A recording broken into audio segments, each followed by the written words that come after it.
मेरा नाम सिद्रा है और मेरी शादी को अभी बमुश्किल 2 ही साल हुए थे। हमारी शादी इंतहाई सादा तरीके से हुई थी। फ़ाद एक आम सी प्राइवेट कंपनी में नौकरी करता था और मैं घर के छोटे-मोटे कामों में खुद को मसरूफ़ रखती। हमारे पास बहुत ज़्यादा पैसा नहीं था, लेकिन हमारी ज़िंदगी का सफ़र बहुत खूबसूरत और पुरसुकून गुज़रा था। शादी के शुरुआती दिनों की यादें आज भी मेरे दिल में तरोताज़ा हैं। फ़ाद मेरा हद से ज़्यादा ख़्याल रखता था।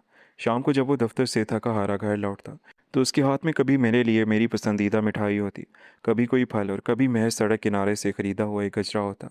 दिन भर छोटे से घर में अकेली रहकर जब मैं उकता जाती और शाम को फाहद के आते ही दिन भर की रोदास सुनाती, तो वो मुस्कुराते हुए मेरी हर बात सुनता। हमारे पास बड़ी खुशियाँ नहीं थी, लेकिन हम दोनों के पास एक दूसरे का साथ था और हम इसी में बेहद खुश थे। फिर शादी के तकरीबन 2 साल बाद आहिस्ता आहिस्ता हमारी हंसती मुस्कुराती ज़िंदगी पर पुरअसरार खामोशी के साए मंडलाने लगे। शुरू में मुझे लगा था कि शायद ये मेरा वहम है, लेकिन वक्त गुजरने के साथ साथ फ़ाहद का रवैया मुकम्मल तौर पर बदल गया।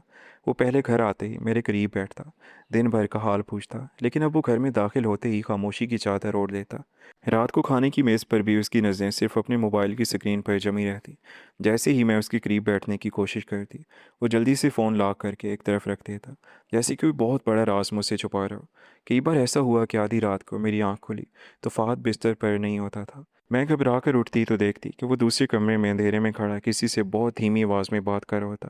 जब मैं उसके पीछे जाकर पूछती कि फ़ाहद इतनी रात क्या है, किसका फ़ोन है, सब ठीक तो है ना, तो वो चौंक जाता और घबरा कर फ़ोन काट देता। फिर चिड़चिड़े लहजे में कहता कि कुछ नहीं सिद्रा, दफ्तर का एक छोटा सा काम था, वही निपटा रहा था, तुम जाकर सो जाओ। जब मैं ज़्यादा सवाल करती तो वो नाराज़ हो जाता। मैं रोज़ उससे पूछती कि क्या कोई परेशानी है, क्या दफ्तर में कुछ हुआ है, मगर वो हर बार एक ही जुमला दोहरा देता कि काम का दबाव बहुत ज़्यादा है सिद्रा, आजकल हालात कुछ ख़राब हैं, लेकिन तुम फिक्र मत करो, जल्द ही सब कुछ ठीक हो जाएगा। मैं उसकी बात मान लेती। आखिर को वो मेरा शौहर था। मुझे यही लगता था कि अगर वो कोई बात मुझसे छुपा रहा है तो शायद इसलिए ताकि मैं परेशान ना हूँ। लेकिन उसके चेहरे की जर्दी और आंखों के नीचे पड़े हुए स्याह हल्के चीख चीख कर कह रहे थे कि मामले की गहराई कुछ और है। परेशानी सिर्फ रवैये तक महदूद नहीं रही, घर का बजट भी बिगड़ने लगा। फ़ाज़ जो पहले महीने की पहली तारीख को घर के खर्च की रकम मेरे हाथ पर रख देता था, अब टाल मटोल करने लगा। कभी कहता कि इस महीने कंपनी ने तनख्वाह रोक ली है, तो कभी कहता कि कुछ रकम किसी ज़रूरी काम में लगी है। मैंने भी शौहर की परेशानी को समझते हुए घर का राशन कम कर दिया, बिजली का इस्तेमाल घटा दिया और इंतहाई किफ़ायत शुआरी से दिन काटने लगी। फिर वो खौफनाक रात आई जिसने हमारी ज़िंदगी का रुख ही मोड़ दिया। उस रात खाना खाने के बाद हम दोनों कमरे में बैठे थे। फ़हद काफ़ी देर से अपने घुटनों पर सर टिका कर बैठा था, जैसे उसके कंधों पर पूरे शहर का बोझ हो। फिर उसने अचानक अपना सर उठाया। उसकी आंखें सुर्ख थीं और वो कांप रहा था।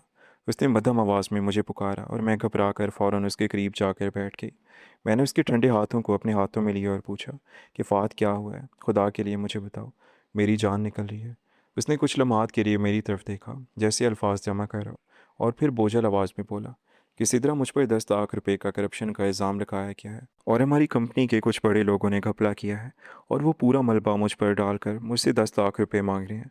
अगर मैंने ये रकम ना दी या इसका कोई हल ना निकाला तो वो मुझे जेल भिजवा देंगे और मेरी ज़िंदगी बर्बाद कर देंगे। ये सुनते ही मुझे लगा जैसे मेरे पाँव तले से ज़मीन निकल गई हो। 10 लाख रुपए, हमारे लिए ये रकम किसी ख्वाब की तरह थी। इतने पैसे हमने ज़िंदगी में एक साथ कभी नहीं देखे थे। मैंने हकलाते हुए पूछा, लेकिन फ़ाहद, तुमने तो कभी किसी का 1 रुपया नहीं मारा, फिर तुम पर ये इल्ज़ाम कैसे? फ़ाहद ने अपनी नज़रें चुरा ली। उसके चेहरे पर खौफ और शर्मिंदगी का मिला जुला तसर था। उसने कहा कि मुझे ब्लैकमेल किया जा रहा है। मैंने सोचा था कि मैं खुद ही कुछ करके इस मुसीबत से निकल जाऊंगा, लेकिन हालात मेरे हाथ से निकलते जा रहे हैं। मैं परेशान ज़रूर थी, लेकिन उस वक्त मेरा दिल कह रहा था कि ये वक्त अपने शौहर की ढाल बनने का है। मैंने उसका हाथ मजबूती से थामा और कहा कि तुम डरो मत फ़ाहद, हम दोनों मिलकर इस मुसीबत का मुकाबला करेंगे। तुम अकेले ये सब कुछ नहीं सहोगे। अगर तुम सच्चे हो तो अल्लाह ताला हमारी मदद करेगा। फ़ाहद ने मेरी तरफ देखा, लेकिन उसकी आंखों में एक अजीब और गहरी उदासी थी, एक ऐसी उदासी जो मुझे अंदर तक डरा गई। उसने मेरा हाथ पकड़ कर कहा कि सिद्रा, अगर मुझे कभी तुमसे दूर जाना पड़े तो मुझे बुरा मत समझना। मैं जो भी करूँगा सिर्फ तुम्हारी हिफाजत के लिए करूँगा। मैं चौंक पड़ी और पूछा कि दूर तुम कहाँ जाओगे? फ़ाहद, तुम मुझे छोड़कर कहीं नहीं जाओगे? वो फ़ौरन बात बदल गया और ज़बरदस्ती मुस्कुराते हुए बोला कि मेरा मतलब था कि अगर काम के इस हिस्से में कुछ दिन के लिए शहर से बाहर जाना पड़े। अच्छा, तुम सो जाओ, मैं ज़रा अलमारी साफ़ कर लूँ। वो उठकर अलमारी के पास गया और कुछ देर तक कपड़ों के पीछे कुछ रखता रहा। मैं उस वक्त इतनी हवास बाख्ता थी कि उसकी हरकत पर ज़्यादा गौर ना कर सकी। अगली सुबह फ़ाहद ने नाश्ता भी बमुश्किल 1-2 नवाले ही खाया और उसने कहा कि वो आज इस मामले को निपटाने जा रहा है और शाम तक वापस आ जाएगा। मैं उसे छोड़ने के लिए घर के बाहर दरवाजे तक गई।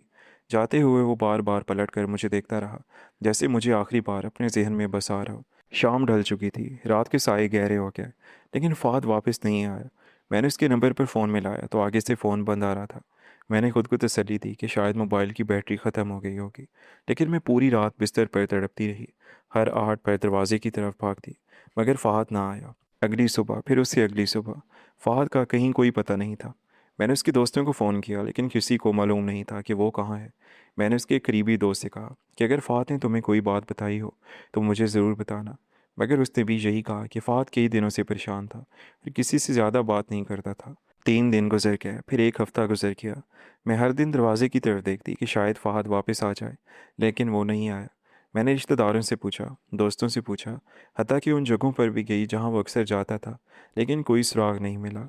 घर में पहले ही राशन नहीं था और मकान का किराया और बिजली के बिल सर पर थे।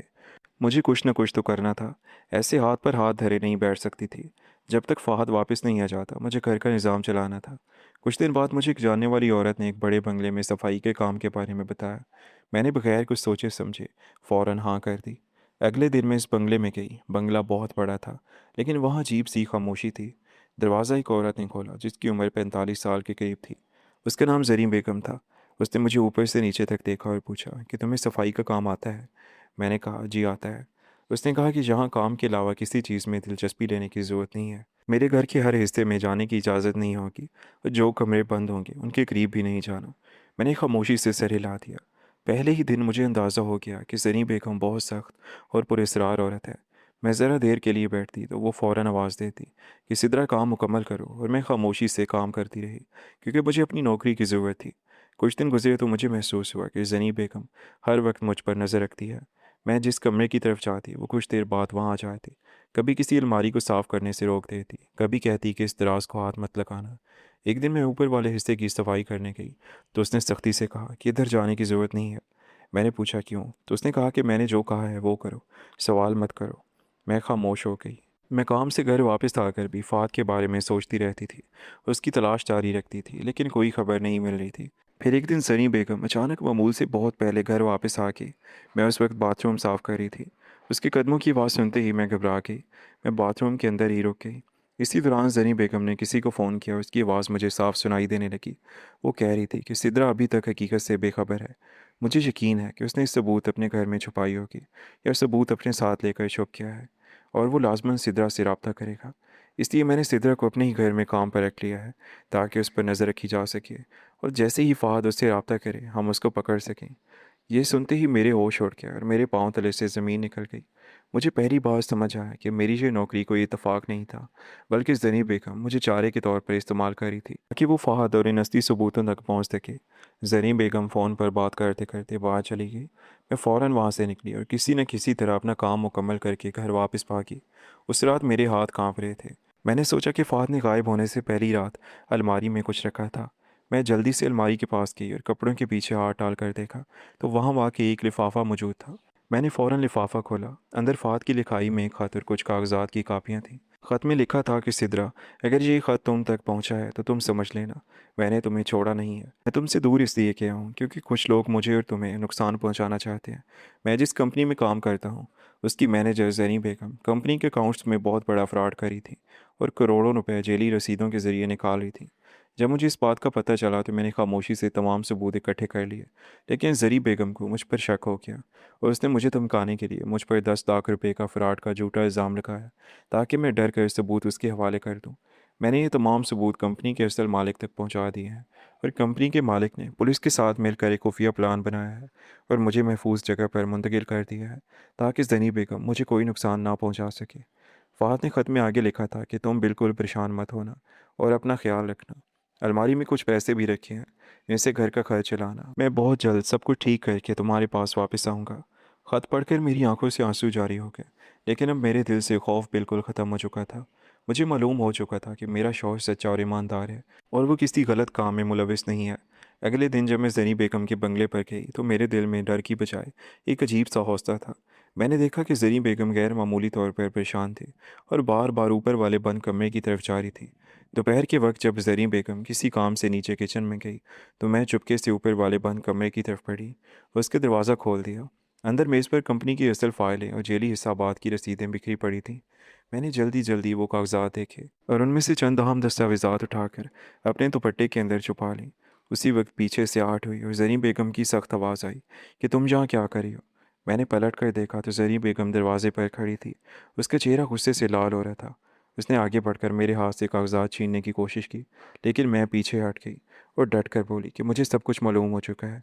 आपने फ़ात पर 10 लाख का झूठा इल्ज़ाम लगाया था ताकि आप अपनी चोरी छुपा सकें। जरी बेगम का रंग पीला पड़ गया, लेकिन उसने संभलते हुए तंजन कहा कि तुम कुछ नहीं कर सकती, तुम यहाँ से बाहर नहीं जा सकोगी।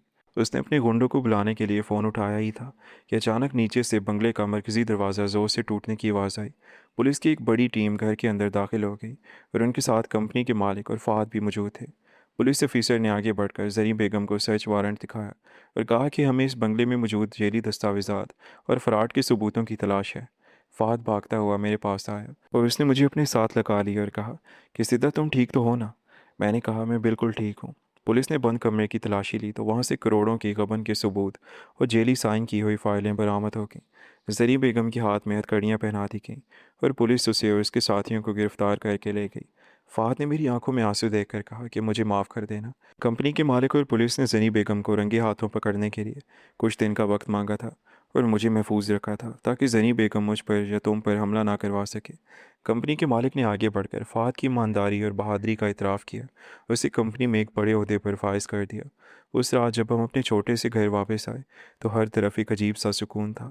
हमारे सर से तमाम परेशानी और खौफ ख़त्म हो चुके थे और हमारी ज़िंदगी में एक बार फिर वही पुरानी खुशियाँ और मोहब्बत लौट आई थी। अगर आपको कहानी अच्छी लगी हो तो वीडियो को लाइक और चैनल को सब्सक्राइब कर दें। आपसे मुलाकात होगी कल एक नई और इंटरेस्टिंग स्टोरी के साथ। तब तक के लिए अपना ख्याल रखिएगा। अल्लाह हाफिज़।